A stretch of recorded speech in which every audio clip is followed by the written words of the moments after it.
Hi hello வணக்கம். சொன்னாலும் கோச்சிக்கிறீங்க. கூலி படம் உண்மையிலே நல்லா இருந்துச்சா? எந்த விதமான மனச்சான்றும் இல்லாம கரெக்டா நீங்க சொல்லுங்க. கூலி படம் உண்மையிலே நல்லா இருந்துச்சா? நான் தலைவருக்கு வந்து எகனிஸ்டாவோ மற்றபடி லோகேஷ் கனகராஜுக்கு எகனிஸ்டாவோ நான் பேசல. இந்த படத்தினுடைய உண்மையான கருத்தை பத்தி பேசுறேன். இந்த படம் உண்மையிலேயே உங்களுக்கு சாட்டிஸ்ஃபை பண்ணிச்சுன்னு சொல்லி நீங்க சொல்லுங்க. அதாவது வந்து 100% சம்பளம்னா அது என்ன பண்ணுவாங்கன்னு பாத்தீங்கன்னா, இந்த நடிகர்ல என்ன பண்ணுவாங்கன்னா 85% வந்து இவங்க சம்பளமா எடுத்துக்குவாங்க. எடுத்துக்கின்னு மீதி இருக்கிற அந்த 15-13 அந்த பர்சன்ட்ல தான் அந்த படம் ஃபுல்லா எடுப்பாங்க. இப்போ வந்து ஒரு மேன்சன் நடத்தக்கூடிய நம்ம தலைவர் இப்ப என்ன ஆகுதுன்னு பாத்தீங்கன்னா, ஓப்பனிங்ல வந்து ஒரு டெத்துக்கு போறாரு நம்ம தலைவர். யாரோட டெத்துன்னு பாத்தீங்கன்னா, நம்ம சத்யராஜ் அவர்கள் இறந்துட்டாரு. நண்பர் ஓகே, இதெல்லாம் வரலாம் ஓகே. நண்பர் வந்து இறந்துட்டா நம்ம டெத்துக்கு போய் தான் ஆகணும். அவர் என்ன பண்றாருன்னு பாத்தீங்கன்னா, டெத்து வந்து ஒரு கொலைன்னு கண்டுபிடிக்கிறாரு. கொலைன்னு கண்டுபிடிச்சதுக்கு அப்புறம் இப்போ வந்து அந்த கொலையுடைய உண்மையான குற்றவாளி யாரு அப்படின்னு சொல்லிட்டு அங்க போறாரு. போனதுக்கு அப்புறம் அங்க வந்து ஒரு பெரிய ஹார்பர்னா துறைமுகம். அங்க வந்து ஒரு பெரிய டானா இருக்கக்கூடிய நாகார்ஜுன் அவருக்கு என்ன நடக்குது அதுக்கப்புறம் உங்களுக்கு ஆல்ரெடி தெரியும். இது வந்து என்னன்னு பாத்தீங்கன்னா, சத்யராஜ் வந்து ஒரு சயின்டிஸ்ட், அவர் இறந்துட்டாரு. அதுக்கப்புறம் எங்க பொண்ணாலதான் அதெல்லாம் ரெடி பண்ண முடியும்னு சொல்லிட்டு அப்படி ஒரு விஷயத்த சொல்றாங்க. இதெல்லாம் எப்படி சொல்றதுன்னு பாத்தீங்கன்னா, இந்த கதை வந்து ஒரு நண்பனுக்காக பழி வாங்குற கதை. இதெல்லாம் நம்ம வந்து எத்தனையோ படங்கள்ல நம்ம பார்த்திருக்கோம், எத்தனையோ கதைகள் இந்த மாதிரி நம்ம கேட்டிருக்கோம். நண்பனுக்காக உயிர் விடுற தளபதியினுடைய மிக்சிங் கூட இந்த மாதிரி தான் வரும். இன்னும் நிறைய படங்கள் நம்ம பார்த்திருக்கோம். ஆல்ரெடி இந்த படத்துல வந்து எந்த ஒரு மேக்கிங்கும், அதாவது என்ன சொல்றது, தலைவரை தவிர மீதி எல்லாருமே எனக்கு ரொம்ப கேமியோ ரோல் பண்ண மாதிரி தான் இருக்குது. குறிப்பா சொல்ல போனா அந்த மஞ்சுமல் பாய்ஸ் அவர் வந்து உண்மையிலேயே நல்லா பண்ணி தயாள் அப்படிங்கிற கேரக்டர்ல அவரளவுக்கு பரவாயில்ல, படத்தை ஓரளவுக்கு தாங்கி பிடிக்கிறது அவர் தான்.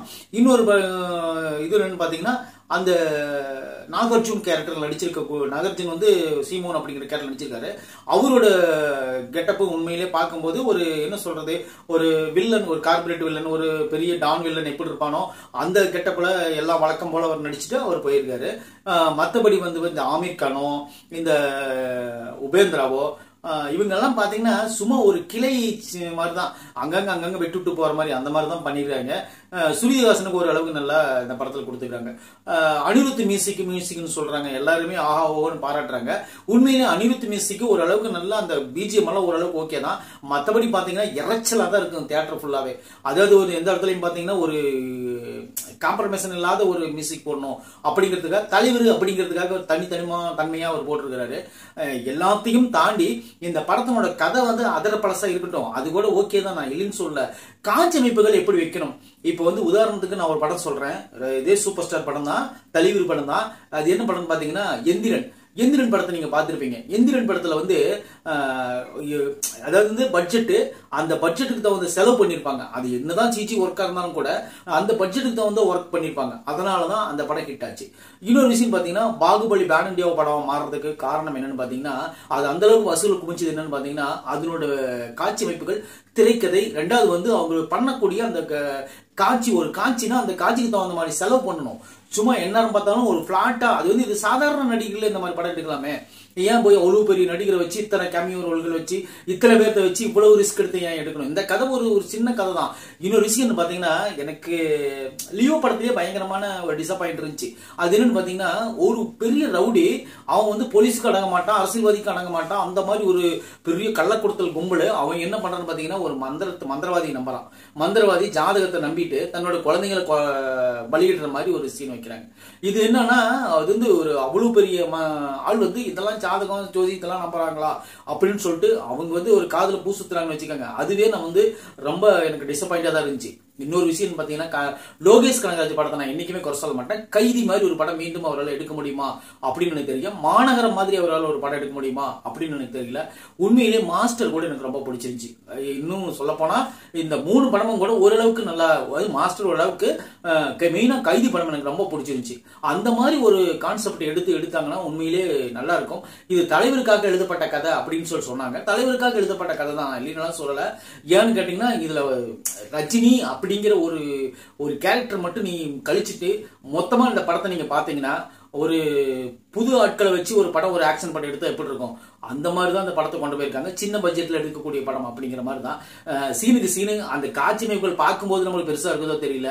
இவங்க மியூசிக்கை போட்டு மிக்சிங் பண்ணிவிட்டு கலந்து விட்டாங்க, அவ்வளவுதான். பாடல்கள் அப்படின்னு எடுத்துக்கிட்டீங்கன்னா கூட நீங்க வந்து என்னன்னா இது வந்து வெறும் இறைச்சல் ஒன்னும் புரியாத மாதிரி பாட்டெல்லாம் இருக்குதோ தவிர மற்றபடி இந்த பாட்டு நல்லா ஆகா நீங்க ரசிக்கிற மாதிரி பாடலாம் கிடையாது.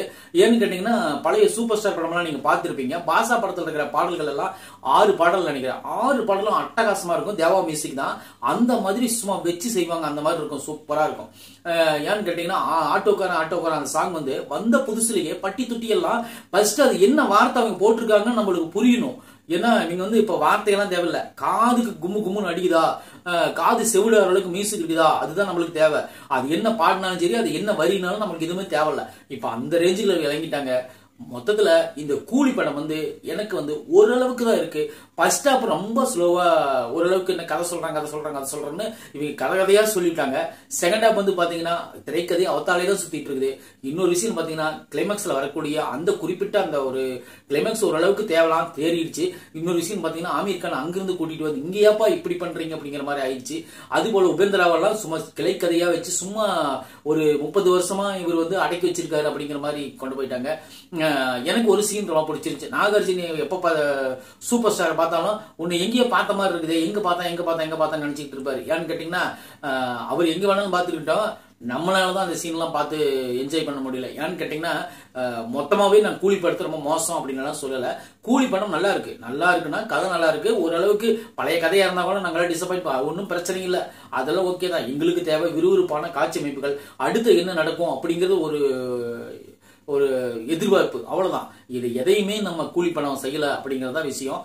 இந்த படம் வந்து உங்களுக்கு டைம் கிடைச்சா நீங்க போய் பாருங்க. ஏன்னா எல்லா பத்திரிக்கையும் பாராட்டிட்டே தள்ளிக்கிட்டு இருந்தாங்க. நானே ஒரு நிமிஷத்துல ஆடி போயிட்டேன். பரவாயில்லையே சூப்பர் ஸ்டாருக்கு நல்ல படமா அமைஞ்சிருக்கு அப்படின்னு சொல்லி நினைச்சேன்.